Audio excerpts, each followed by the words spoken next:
So I'm coaching this woman the other day, and she's not a salesperson. She works in sales, but she's doing customer service was her role.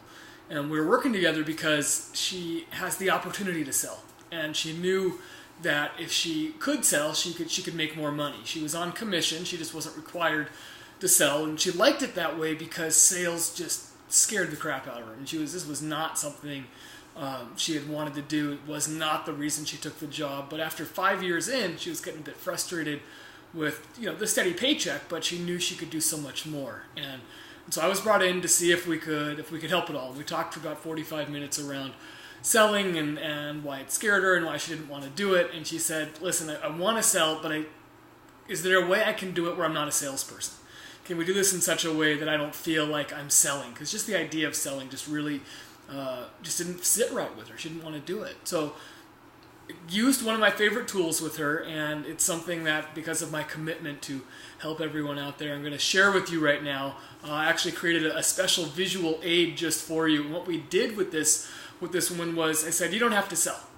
Your only job moving forward is to, and then we drew this thing up for her, drew a little chart here. It's pretty complicated, so I'm going to walk you through it real fast just to make sure everyone understands. What I said was, from now on, all I want you to do with everybody you talk to is to get them on one side of this line or the other. Either they're on the no side of the line or they're on the yes side of the line.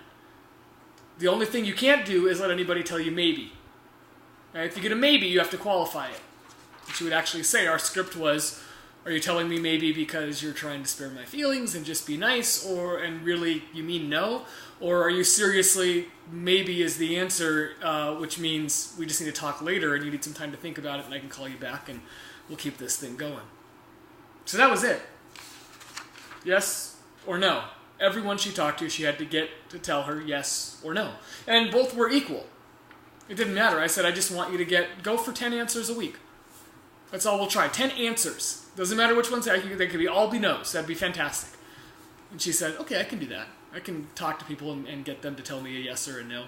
So she went from making 0 sales for the 5 years up until that point to making 24 sales that month, which I'm not a math wizard, but I believe that's at least 24 more than she'd ever done before. So a lot, I think, was the number we came up with for what that worked out to.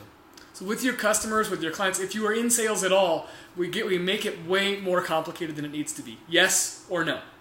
You get everyone you talk to give you one answer or the other. Do not let them leave you in maybe, and watch as those numbers start rolling in. It's a lot of fun.